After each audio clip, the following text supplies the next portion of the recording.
RCR, la red que comunica y une al Perú. Usted sigue en sintonía a través de Enlace Regional RCR, Red de Comunicación Regional. Estamos transmitiendo directamente de nuestra central informativa, plataforma principal. Estamos ubicados en Lima, ciudad capital de la República, agradeciendo a las estaciones de radio que se suman en vivo, en directo, en simultáneo con la señal de RCR, Red de Comunicación Regional. Lo anunciado. Antes de irnos a la pausa, indicamos que nos va a acompañar en esta parte del programa, en nuestra secuencia RCR Voto Informado, el ingeniero Francisco Sagasti. Él es candidato al Congreso de la República en Lima Metropolitana, por el Partido Morado con el número 1, ingeniero industrial, investigador de nota, experto en temas de planificación, consultor internacional, y le agradezco la amabilidad de compartir esta invitación de RCR. Qué gusto saludarlo. Muchas gracias, José, muchas gracias a todos los oyentes de RCR en todo el país. Les agradezco por esta oportunidad de comunicar algunas de las ideas del Partido Morado. Me gustaría entrar con un análisis de la campaña, ¿no? Conversábamos antes de ingresar a esta conversación que la campaña ha estado alejada de propuestas, ¿no? Diatribas, ataques, lo caracterizan, ¿no? Y es una lástima porque es una campaña corta, pero adicionalmente estamos entrando a una etapa decisiva, ¿no? A partir de el próximo martes y cuando se instale el Congreso, ¿no? No, sí, es una campaña no solamente corta, es una campaña rara y a veces surrealista. En el Partido Morado nos hemos tomado en serio siempre toda la idea de presentar programas, de presentar propuestas. Fuimos el primer grupo que adelantó una publicación con todas las propuestas del Partido Morado. Nadie más lo había hecho hasta ese momento. Y lo que encontramos es que en vez de discutir las propuestas y sobre todo lo que puede hacer un congreso corto, que en realidad va a tener 12 a 14 meses para trabajar, porque ya empieza la campaña electoral para el 2021, en vez de discutir lo que se puede hacer y prioridades, se han dedicado a insultos, a ataques, a cosas. Es realmente, creo que las prácticas que quedaron del Congreso disuelto y la forma de comportarse de estos candidatos y los partidos que tuvieron mayoría ha envenenado el clima político y ha tenido un impacto realmente muy, muy nocivo en la campaña. Nosotros hemos tratado de mantenernos siempre al lado de las propuestas, no insultamos a nadie, no descalificamos a nadie. El Partido Morado no tiene enemigos políticos, tiene adversarios políticos. No se trata de destruir al enemigo, sino de convencer y vencer al adversario con argumentos, ¿no? Ahora, te escuchaba con atención el otro día, ¿no? Porque en realidad esta es una campaña atípica, pero que no estaba ajena a los ataques. Ustedes, luego de estas elecciones extraordinarias al Congreso, la Comisión Política se va a pronunciar respecto a los últimos acontecimientos. Bueno, la Comisión Política ya se ha pronunciado. En el caso de Julio Guzmán. Sí, ya se ha pronunciado, realmente no hay mucho más que decir. En este momento ya hay un pronunciamiento, el señor Julio Guzmán, el presidente del partido, verá el momento en que él decide aclarar las cosas, si es que lo considera necesario. Pero en fin, el tema es que esto sale justo en el momento en que estamos en la parte final de la campaña, ha podido salir en cualquier otro momento y tiene un claro interés político. El señor Guzmán no es candidato en estas elecciones, el Partido Morado tiene una lista de candidatos muy buena en términos de conocimiento, en términos de experiencia, en términos de honestidad, etcétera, y lo que estamos tratando de hacer es renovar la política y renovar lo que es el Congreso, de tal manera de que se acerque un poco más y refleje lo que es nuestro país y no esa camarilla de personas que han usado el poder del Congreso para su propio beneficio. En efecto, ustedes han puesto bastante énfasis en la necesidad de la renovación de la política en el país, ¿no?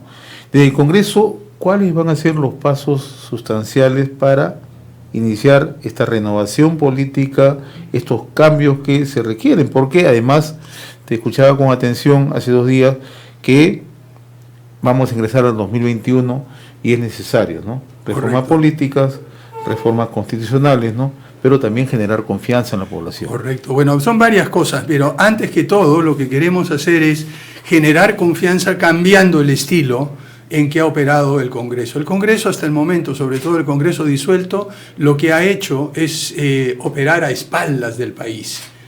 no ha prestado atención, no han reflejado las preocupaciones centrales de la ciudadanía, han estado envueltos en pleitos, en la vacancia del otro, que aquí para allá, en todas esas cosas que diría yo son menores, y al hacer eso han creado un tremendo clima de desconfianza. Por lo tanto, lo primero que el Partido Morado va a hacer, y esperamos que la ciudadanía vote, sobre todo en regiones y en Lima Metropolitana, masivamente por el Partido Morado, es cambiar la forma en que opera el Congreso y cambiar los hábitos de vinculación en la política.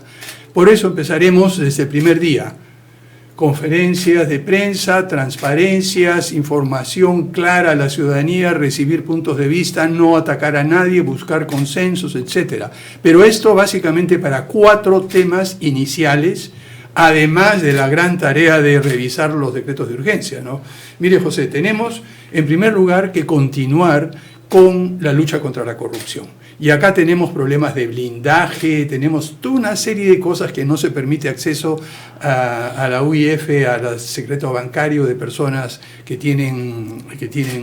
han sido sindicadas como posibles criminales. En fin, hay toda una serie de cosas que podemos hacer para continuar luchando contra la corrupción. Luego viene la reforma política, y acá hay una muy importante, que es la siguiente.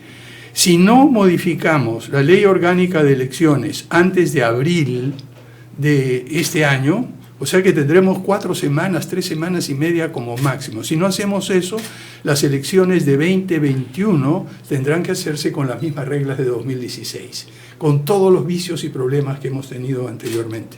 Por lo tanto, lo que estamos proponiendo es que varias fuerzas políticas, y ya, por ejemplo, Acción Popular ha estado de acuerdo, Somos Perú ha estado de acuerdo, es que de arranque planteemos una modificación a la ley orgánica de elecciones que permita que se alteren las reglas electorales hasta 6 meses antes y no solo un año antes de las elecciones. Ahora, la búsqueda de consensos es una tarea primordial, sin lugar a dudas, ¿no?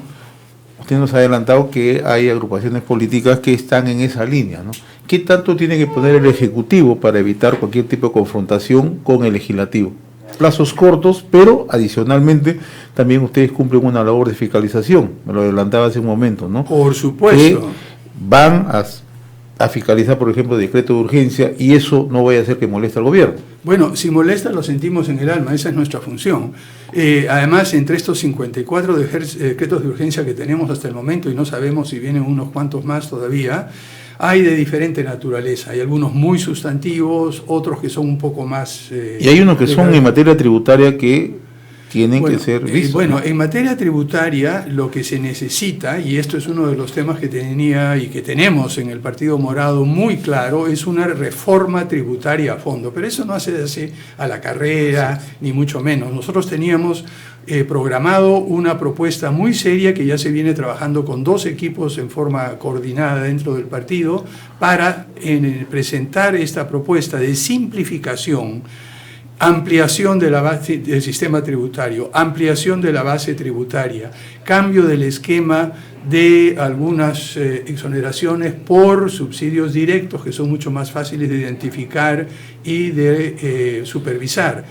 Pero esto sabemos muy claramente que es una tarea de largo plazo. En este corto plazo que tiene el Congreso de transición, lo único que podremos hacer es tratar de evitar gruesos errores en los decretos de urgencia referidos al tema tributario, y eso será en coordinación con el Ministerio de Economía y Finanzas. Pero no vamos a prometer en el Partido Morado, no prometemos más de lo que podemos hacer. Y lo que podemos hacer es revisar esos decretos de urgencia, ver de qué manera podemos modificarlo y luego empezar a crear ese consenso sobre la reforma tributaria que se necesita. Ahora, y coincide con una agenda reciente planteada por el gobierno, el tema de la competitividad, que tiene que ver también con un conjunto de obras de infraestructura. Se habla de 100.000 millones. ¿De qué manera, o sea, se va a acompañar en el Congreso? De los 100.000 millones y de las 54 obras de plan de infraestructura, ahora se han reducido a 25. Esa es una tarea central del Ejecutivo en términos a su concepción, prioridad de ejecución. Al Parlamento le corresponde hacer un seguimiento continuo. Pero la cosa va más allá. En este plan de competitividad que ha presentado el gobierno hay 9 u 8 temas. También el Consejo Privado de la Competitividad ha presentado un plan, hemos revisado los dos, hay algunas coincidencias. En todos los temas creemos que se puede avanzar por consenso, pero nosotros estamos privilegiando el tema de talento, conocimiento, investigación científica, desarrollo tecnológico e innovación. Es increíble, mire, una vez medio en broma, medio en serio, cuando me invitaron de la Cámara de Comercio a dar una conferencia sobre competitividad, y todo el mundo hablaba de competitividad, el tema laboral, el tema de infraestructura, el tema de impuestos y todo, y se olvidaban del tema de tecnología, el tema de innovación, el tema de ciencia. Entonces perpetré un pequeño versito que empezaba diciendo así: competitividad sin tecnología e innovación es como un ceviche sin pescado ni limón. Yo recuerdo perfectamente...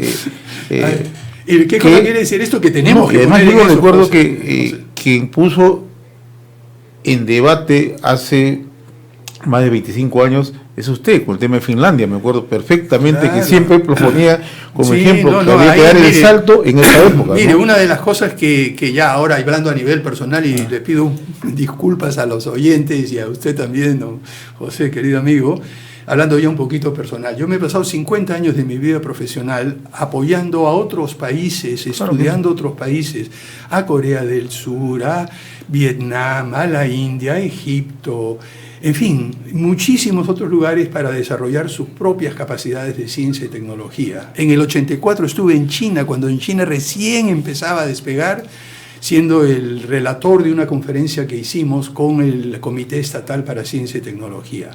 Pero cuando he venido al Perú y he propuesto las cosas que yo he visto hacer y hacerlas bien, lo que ha permitido a todos estos países dar un salto, acá nos encontramos con una barrera de indiferencia o de ignorancia o de incompetencia. Entonces quiero meterme allá en yo directamente. Y la corrupción, ¿no? En ciencia y tecnología hay menos corrupción, porque hay muy poca plata. En este momento, a lo que ha habido, y hemos visto algunos intereses en controlar los fondos concursables, pero durante el tiempo que me tocó a mí como presidente del Consejo Directivo en dos gobiernos distintos, que estuve 5 años en el Consejo Directivo de FinCit, que luego es Innovate Perú, nunca dejamos que entre ningún atisbo de corrupción a la operación de este tema. O sea que se pueden hacer las cosas bien, con funcionarios probos. Entonces yo lo que quisiera es devolverle, como trato de decir en mis presentaciones de candidato, devolverle la esperanza a la gente. Siempre repito lo que ya me debe haber escuchado usted, José, decir muchas veces. Como dijo Platón hace 2500 años, el precio que pagamos por no involucrarnos en la política es ser gobernado por los peores. Y eso es lo que hemos tenido. Entonces hay que meterse. Ahora, eso sí, yo estaba dispuesto y estoy dando la pelea, pero la guerra sucia que le hacen a uno los corruptos, los ignorantes, los que quieren mantener al pueblo como está, es a muerte. ¿Esperaba usted que esta campaña iba a ser así tan...? No, digo, yo pensaba que iba a ser dura, que iba a ser una campaña de contraste y de ideas, pero no de calumnias, de distorsiones, de plantear mentiras abiertas. Y realmente lo que sucede es que muchas de estas personas que hacen eso saben que están mintiendo y no tienen ningún empacho en plantearlo y en decirlo a todo lado y tratar de dañar una reputación. Yo tengo 55 años de ejercicio profesional intachable y como no pueden ellos acercarse al tipo de experiencia que tengo yo, la única cosa que tratan de hacer es tirar basura, ensuciar, y lo que en vez de eso me gustaría, por favor, sentarnos a debatir propuestas e ideas.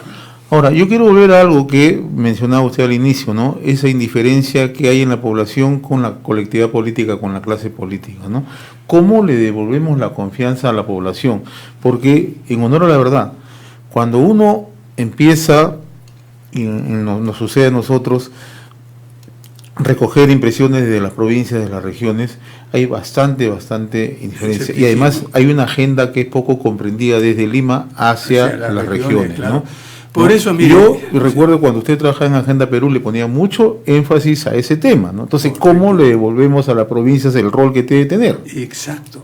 No, el privilegio de los 8 años que trabajamos en Agenda Perú y en el cual contamos como su apoyo para la difusión de las ideas, José, por lo cual estamos muy agradecidos. En todo este tiempo visitamos todo el país. Era ya momentos que había pasado el terrorismo, o sea que uno podía viajar y conversar con la gente. Y lo que vimos allí es lo que llamamos en su momento un fermento renovador, unas ganas de hacer bien las cosas, que desgraciadamente en muchos lugares se ha perdido por esta corrupción generalizada. Pero hemos tratado de identificar en nuestro partido, y lo hemos logrado, a la mejor gente a nivel regional. Usted en cada una de sus regiones va a encontrar candidatos del Partido Morado con compromiso, con ganas de hacer las cosas bien. Y eso, usted me preguntaba cómo se le devuelve la confianza a la ciudadanía. Actuando transparentemente, diciendo las cosas como son, no engañando a la gente, siendo honesto. Y aquellos que hemos tenido esa trayectoria a lo largo del tiempo, lo que queremos hacer es mostrar que se puede gobernar así y dar el ejemplo. Estamos dialogando con el ingeniero Francisco Sagasti, candidato al Congreso de la República en Lima Metropolitana por el Partido Morado con el número 1, ¿no?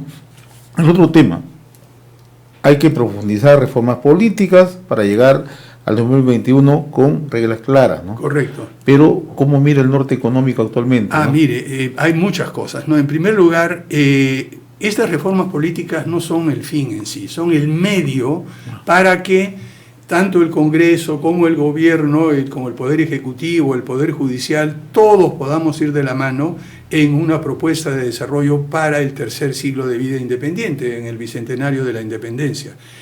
Entonces, estos son los medios. ¿Cuáles son las otras políticas que empleamos? En primer lugar, seguridad. Mire, José, el tema de inseguridad ahora se ha vuelto terrible. Nosotros vamos a proponer lo que podemos hacer en el Congreso, en vez de tener una comisión de defensa y seguridad, hacer una comisión especial, una comisión de seguridad ciudadana, porque ahí el tema es muy complejo. Le doy un ejemplo, ¿no? Tenemos una serie de leyes en contra del sicariato, que permiten que se aplican a medias y se pueden aplicar mucho mejor, eso es tarea del Ejecutivo. Pero ¿qué estamos encontrando? Muchos de los sicarios, muchas de las personas que matan por 500 soles o que matan por un encargo, son jóvenes menores de edad. ¿Qué hacemos? ¿Qué tipo de normas, qué tipo de proceso de rehabilitación o de castigo inicial, si es necesario, podemos hacer con estos jóvenes de a veces de 15, 16 años que no tienen ningún empacho en pegar un par de balazos a una persona? Entonces, hay un ligero vacío, porque estamos tratando a algunos solamente como menores y otros como adultos, y en el medio hay un espacio de adolescentes que se han realmente violentizado, por decirlo así, que va a requerir un diálogo entre las fuerzas políticas en el Congreso, que va a requerir un diálogo con los defensores de los derechos humanos, porque no se trata de imponerle penas por las puras, con un diálogo con estas mismas personas, a ver qué ha sucedido, con otras actividades como generar oportunidades, generar posibilidades de educación, cosas que se han dejado de lado durante tanto tiempo, porque se ha dicho que el mercado lo puede resolver todo. No. Miren, tenemos 300.000 jóvenes que entran a la fuerza de trabajo todos los años. Y los puestos de trabajo establecidos o regulares, yo no uso la palabra formal o informal, esconde mucho más. Regulares son alrededor de 60.000. O sea que todos los años hay 240.000 jóvenes que entran a la fuerza de trabajo y no encuentran un empleo regular. Estudian, a veces trabajan en lo que encuentran, a veces se crean su propio empleo, a veces hacen servicios profesionales independientes, a veces son taxistas, algunos van a la delincuencia, seamos claros también, no nos engañemos. Entonces tenemos una masa de jóvenes que se ha acumulado a lo largo de varios años, de varios cientos de miles de personas que no han podido encontrar el trabajo regular como el que tiene usted, como el que tengo yo, y que tienen pocas oportunidades de hacerlo. ¿Qué hacemos con esa gente? Claro, y ahí nos encontramos con una realidad, ¿no? La inmediata, ¿no? El año pasado crecimos 2.2, ¿no? Resulta insuficiente para darle una mirada real a la solución del tema. Tiene toda la razón, tenemos que crecer muchísimo más en el país, pero no es solamente crecer, importa cómo se crece. No es lo mismo crecer en un sector que genera puestos de trabajo limitados directos, aunque generen muchos indirectos, como puede ser cualquiera de los sectores intensivos en bienes de capital, que crecer en otros sectores en los cuales la generación de puestos de trabajo y de empleo es mucho mayor, como puede ser agricultura, como puede ser... Las pequeñas y medianas empresas. Pequeñas y medianas empresas, yo pues sí, en parte, y también construcción, es un tema fundamental, y sobre todo la agricultura familiar, que como hemos puesto todos los ojos en la agricultura de exportación, la gran agricultura, nos olvidamos que una buena parte de las personas en nuestro país trabaja en el sector agrícola. Entonces, no importa solo crecer, don José, hay que saber dónde se crece, cómo se crece y cuál es el papel del Estado. Y amarrando el crecimiento con lo que usted preguntó antes sobre reforma tributaria, lo que nos queda muy claro es que con 14-15%